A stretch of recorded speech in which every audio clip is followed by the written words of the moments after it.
hearts beat to the city streets. We began to feel the fire. We rise like flashback. বাবা, একটু rest নিয়ে নি। সকাল থেকে যা খাটনি গেল, এখন একটু জিরানোর টাইম, মানে একটু টাইম পেয়েছি। সকাল থেকে যেন ঝড়ের গতিতে চললো। ও ডিউটি বেরিয়ে গেল, রান্না বান্না পরপর কাজকর্ম। এবার একটু রেস্ট নিয়ে নিই, তারপরে বাকি কাজ শুরু করব। নমস্কার, সিম্পল লাইফস্টাইল অফ জয় চ্যানেলের একটি নতুন ব্লগে স্বাগত জানাই সবাইকে। কেমন আছেন সবাই? আশা করছি সবাই ভালো আছেন, আমরাও ভালো আছি। আর এই তো সকালবেলা রান্না ঠান্না সব হয়ে গেছে, সব কাজকর্ম হয়ে গেছে। এইবারে এসে একটু রেস্ট নিচ্ছি, তাই সেটা থেকেই প্রথমে তোমাদের ব্লগটা শুরু করলাম। আজকে অন্য কোনো কাজকর্ম বা রান্নাবান্না এই সমস্ত দেখাবো না।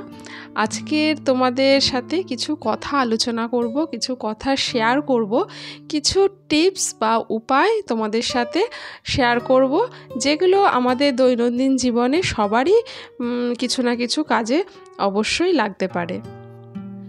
তো যেটা বলার কথা বলছিলাম সেটা হচ্ছে, আমাদের বিবাহিত জীবনে, দাম্পত্য জীবনে তো অনেকেরই অনেক রকম সমস্যা থাকে।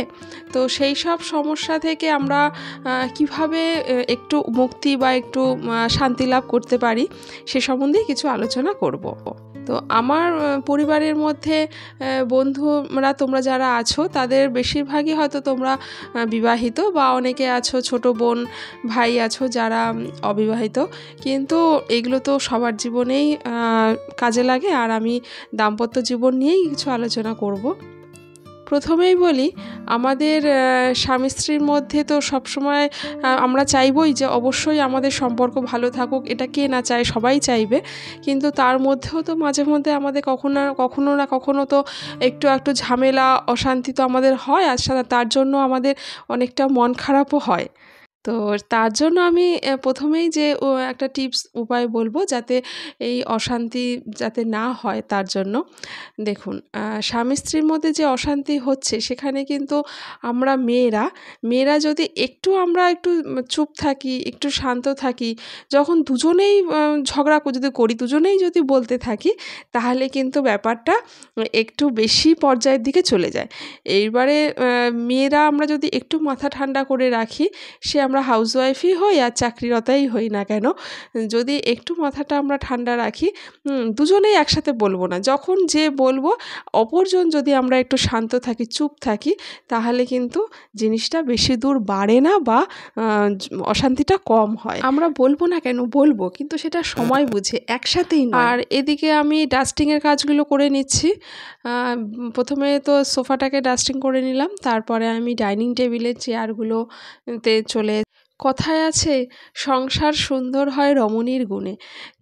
এই যে কথাটা প্রচলিত, এটা কোথাও না কোথাও একটু না একটু হলেও সত্যি। এখনকার দিনে তো আমাদের সবারই বেশিরভাগ নিউক্লিয়ার ফ্যামিলি, আগেকার দিনের মতন ওরকম জয়েন্ট ফ্যামিলি এখন নেই বললেই প্রায় চলে। বেশিরভাগই এখন ফ্ল্যাট বা বাড়ি হলেও নিউক্লিয়ার ফ্যামিলি রয়েছে। এই ঝগড়াঝাটির সময় যখন আমরা একে অপরকে তো অনেক সময় দোষারোপ করি, বা হয়তো একটু কটু কথাও বলি, তো হয়তো ওই মুহূর্তে আমাদের সত্যিই খুব খারাপ লাগে। তো আমরা যদি এটা এমন করি যে ওই সময়টা সেই নিয়ে যদি আমরা আলোচনা বা সেই নিয়ে তর্ক বিতর্ক না করে, যখন পরে আবার আমাদের মাথা ঠান্ডা হবে, সে পুরুষই হোক বা মহিলাই হোক, তো কারোরই বলা উচিত না। যদিও কারোর কাছ থেকে বেফাঁস কোনো কথা বেরিয়ে যায় যেটা অপমানজনক, তো সেটা যদি পরে আমরা ঠান্ডা মাথায় সেটা আলোচনা করি, যে তুমি এটা বলেছো, এটা ঠিক বলা হয়নি, বা আমি এতে আঘাত পেয়েছি, বা এতে আমাদের সম্পর্কের মধ্যে এটা খারাপ হচ্ছে, এটা ঠিক নয়, এরকম ধরনের কিছু যদি আমরা দুজনকে বুঝিয়ে ব্যাপারটা বলি ঠান্ডা মাথায়, তাহলে কিন্তু অনেকটা দেখবেন ব্যাপারটা অনেকটা স্মুথলি হয়ে যায়, মানে ব্যাপারটা অনেকটা বোঝাপড়ার মধ্যে চলে আসে। এটা ছিল দ্বিতীয় উপায়। এরপরে আমি চলে এসেছি বেডরুমটা ক্লিন করতে। তো এইখানে এই যে অর্কিড, ও পড়তে বসেছিল, তাও পড়ার টেবিলটা ও কিছুতেই গুছিয়ে রাখবে না, সেই আমাকেই ওটা গুছিয়ে রাখতে হবে। ওকে এত বলি পড়া হয়ে গেলে এটা গুছিয়ে রাখ, না ওর মতন পড়া হয়ে গেল উঠে চলে গেল। তৃতীয় নাম্বার টিপসটা বলছি, সেটা হচ্ছে যখন আমাদের ঝগড়াঝাটি হয় তখন বেশিরভাগ কি হয় যে ঝগড়ার পরে কথা বলা বন্ধ, 1 দিন 2 দিন 3 দিন এমনকি সপ্তাহ কেটে যাচ্ছে এমনও হয়। তো এই জিনিসটা না করাই ভালো। তার কারণ ঝগড়ার সময় ঝগড়া করলাম, পরে মাথা ঠান্ডা করে দুজনের তরফ থেকে, হাজব্যান্ড ওয়াইফের দুজনের তরফ থেকেই এগিয়ে এসে কথা বলে নেওয়াটাই সম্পর্কের জন্য ভালো এবং মন মানসিকতার দিক থেকেও ভালো। তার কারণ প্রত্যেকবার যদি এরকমভাবে ঝগড়া হতে থাকে আর প্রত্যেকবার যদি এই রিপিটেশন চলতে থাকে এরকম কথা বন্ধ হওয়ার, তাহলে কিন্তু আস্তে আস্তে সেটা একটা মানে অন্যরকম বাজে হ্যাবিচুয়েটে তৈরি হয়ে যায়, যেটা বয়সকালে গিয়ে সেটা কিন্তু খুব খারাপ ফল দেয়। হয়তো দেখা গেল ঝগড়ার পরে এই যে কথা বন্ধ এই করতে করতে বয়সকালে কি হয় জানেন তো, মানে কথা বলার জন্য কিছু থাকে না, তখন এই অভ্যাসটা খুব বাজেভাবে সম্পর্কে এফেক্ট করে। তো এই জন্য ঝগড়ার পরে দুতরফা থেকে এগিয়ে এসে কথা বলে ব্যাপারটা মিটিয়ে নেওয়াই ভালো। অনেকদিন থেকেই ভাবছিলাম ড্রেসিং টেবিলটা একটু ঝাড়বো, তা ধুলো পড়েছে, কারণ সপ্তাহে দুদিন তো করতেই হয়, 2 থেকে 3 দিন, তাই ভাবলাম ড্রেসিং টেবিলটা একটুখানি ডাস্টিং করে নিই। 4 নম্বর উপায়টাতে বলবো, হাজব্যান্ড ওয়াইফ কখনো কারোর সামনে দুজনকে কখনো ছোট করবেন না, মানে কারোর সঙ্গে তুলনা করবেন না যে অমুক বাড়ির ছেলের এটা আছে তোমার কেন নেই, বা অমুক বাড়ির ওয়াইফের এটা পারে তুমি কেন পারো না, বা তোমার কেন নেই। এই যে ধরনের তুলনাগুলো, এইগুলো কিন্তু ভীষণ মানে অপমানজনক, আর এইগুলো কিন্তু সম্পর্কে খুব ক্ষতি করে। কারণ সবাই তো সমান নয়, হাতের 5টা আঙ্গুল সমান নয়, সবার সব দিক থেকে রূপগুণ সমান থাকে না, একজন এক এক রকমভাবে সুন্দর, এক এক রকমভাবে সে গুণী।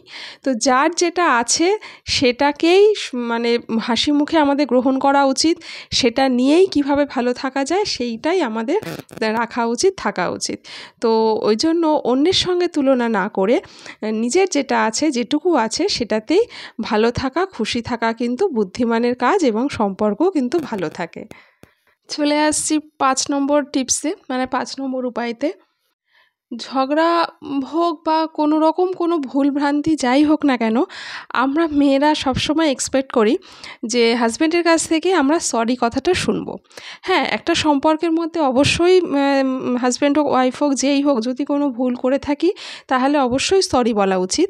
কিন্তু মেয়েরা আমরা অনেক সময় এক্সপেক্ট করি যে যাই হোক না কেন হাজব্যান্ড আমাদের সরি বলবে। জায়গাটাই একটু ঠিক করতে হবে, কারণ হাজব্যান্ডের কাছ থেকে সরি শুনতে চাওয়াটা মানে এমনি শুনতে চাওয়াটা হয়তো একটু মানে ছেলেমানুষই হয়ে যাবে। এই জায়গাটা আমাদের একটু ম্যাচিওর হতে হবে, তাহলে দেখবেন সম্পর্কটা অনেক ভালো থাকবে, অনেক সুন্দর হয়ে উঠবে। কারণ হাজব্যান্ড যারা আমরা হাউসওয়াইফ আর হাজব্যান্ডরা যারা বাইরে কর্মরত, তারা তো বিভিন্ন রকম কর্মে ব্যস্ত থাকে, তাদের মাথায় অনেক রকম চিন্তাভাবনা থাকে, ফলে তারা এই ব্যাপারটা নিয়ে অতটা গভীরে, মানে খুব কমজনই আছে যেটা অতটা গভীরে গিয়ে তারা খতিয়ে দেখে। ফলে যদি আমরা আশা করে থাকি তাহলে সেটা আমাদেরই কষ্টের কারণ হবে, এবং মানে এটা সম্পর্কেতে একটা ক্ষতি প্রভাব পড়বে। তাই আমাদেরকেই একটু ম্যাচিওর হয়ে উঠতে হবে। চলে আসছি 6 নম্বর উপায়। এখানে বলবো, অনেক মেয়েরা আছেন যেখানে হাজব্যান্ডের থেকে নিজেদেরকে অনেক ছোট মনে করেন, সেটা কখনোই করবেন না। দেখুন, শিক্ষাগত যোগ্যতায় হাজব্যান্ড বেশি হোক বা ওয়াইফ বেশি হোক, বা হাজব্যান্ডের থেকে ওয়াইফ একটু কম হোক, সেটা কিন্তু বড় ম্যাটার করে না। ম্যাটারটা কি করে জানেন তো, একটা সম্পর্কের মধ্যে যে আমাদের বন্ডিংটা কেমন, মানে আমরা একে অপরকে কতটা বুঝছি, কতটা তার চাওয়া পাওয়াগুলোকে আমরা প্রাধান্য দিচ্ছি, বা দুজনকে কতটা টাইম দিচ্ছি। এই যে হাজব্যান্ড ওয়াইফ দুজনকে যে একটা টাইম, দুজনে একসাথে টাইম কাটানো, টাইম স্পেন্ড করা, এটা না ভীষণ প্রয়োজন। তো এই জায়গাটা যদি ঠিক থাকে, ফলে কে কতটা কম যোগ্যতা সেই প্রশ্নটা কিন্তু কখনোই হাজব্যান্ড ওয়াইফের মধ্যে আসে না। দেখুন, একটা পুঁথিগত যোগ্যতা দিয়ে কিন্তু সবসময় যোগ্যতার বিচার হয় না। হাজব্যান্ড ওয়াইফের মধ্যে সবসময় যেটা হয়, তার মন, তার ব্যবহার, তার কাজকর্ম, এটা থেকেই কিন্তু দুজনের সম্পর্কটা সুন্দর হয়ে ওঠে। তাই নিজেকে ছোট মনে করে গিল্টি ফিল করবেন না, এতে কিন্তু সম্পর্ক খারাপ হয়, সম্পর্কের খারাপ দিকে যায়। তাই সম্পর্ক ভালো রাখুন। লাস্ট যে উপায়টা বলবো সেটা হচ্ছে ক্ষমা। ক্ষমা মহৎ গুণ, সে ক্ষমা করাই হোক আর ক্ষমা চাওয়াই হোক। যদি সম্পর্কের মধ্যে আমরা যদি একে অপরের কাছ থেকে ক্ষমা চেয়ে নিই বা ক্ষমা করে নিই, তাতে কিন্তু ছোট হয় না, বরং সম্পর্ক ভালোই থাকে। আর সম্পর্ক ভালো হয়ে গেলে পুরনো কথা মনে রাখবেন না, তাতে সম্পর্ক আরও তিক্ততা হয়। তাই বর্তমান ভালোটা নিয়েই থাকুন। আজকের উপায়গুলো নিশ্চয়ই আপনাদের ভালো লাগবে।